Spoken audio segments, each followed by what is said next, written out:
دوستو یہ ہیں وہ فیصل آباد کی آرزو رومیو جس کی صبح رپورٹ چلی کہ اس کو گھر میں گھس کر اس کے میاں کے سامنے اس کا ریپ کیا گیا۔ ایف آئی آر میں کچھ اور لکھا ہوا ہے اور یہ جو تحریریں ہیں ان میں کچھ اور لکھا ہوا ہے۔ ان تحریروں کے مطابق گھر میں گھس کر بدماشوں نے اس بچی کا، اس مظلوم کا ریپ کیا اور اس کا میاں کا قتل ہو گیا۔ دوستو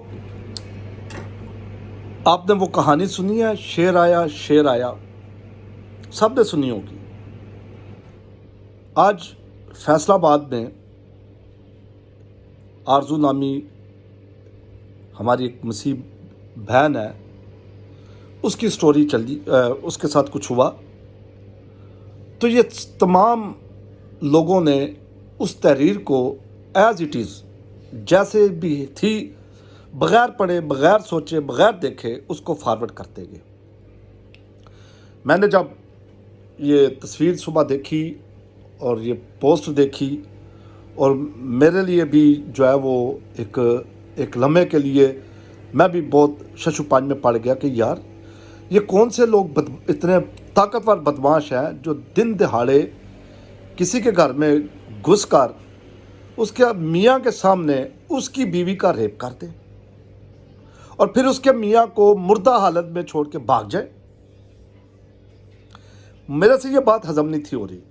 میں نے اسی وقت میں نے اپنے نیٹ ورک کے ذریعے یہ ساری حقیقت کا پتہ کیا اور مجھے شرمندگی ہوئی کہ یار ہمارے لوگ یہ کیا کرتے ہیں۔ ایک نعیم بٹی ہے جو مسلم لیگ نون کا ہی ہے گجرانوالے سے، اس نے یہ پوسٹ ڈالی کہ جی ایک لڑکی کو، آرزو نامی لڑکی کو چند مسلمانوں نے اس کے گھر میں گھس کر اس کے میاں کے سامنے زیادتی کا نشانہ بنا ڈالا اور اس کے میاں رومیو کو مردہ حالت میں چھوڑ کے فرار ہو گئے اور پولیس کچھ نہیں کر رہی۔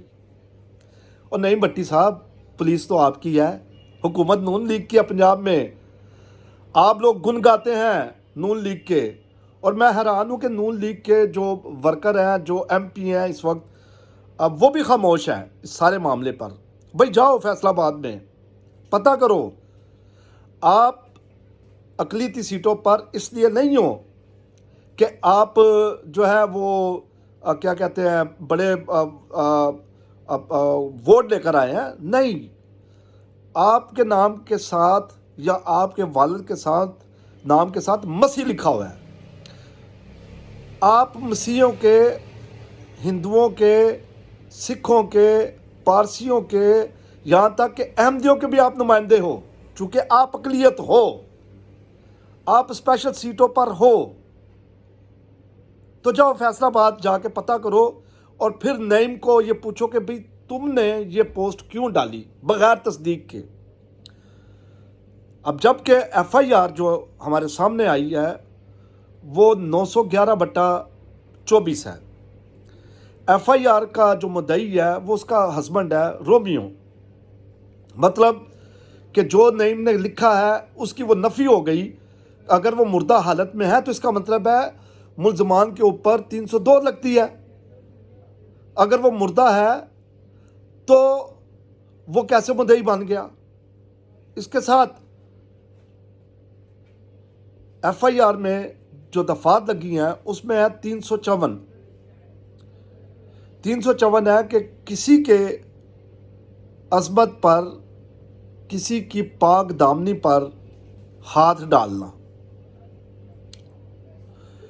پھر آگے ہے 452 کہ کسی کے گھر میں گھس کر تشدد کا نشانہ بنانا۔ اب یہ تو جو دفعات لگی ہیں اس کی تو سمجھ آتی ہے، لیکن تم لوگوں نے جو مسالہ ڈالا ہے وہ مسالہ ہم سے ہضم نہیں ہوتا، اور بات وہی ہوتی کہ شیر آیا۔ تو بھائی اب آپ لوگوں پر اعتبار کوئی نہیں کرتا۔ یہ بھی شکر کرے نعیم بٹی اور دوسرے جنہوں نے یہ وہ کیا ہے۔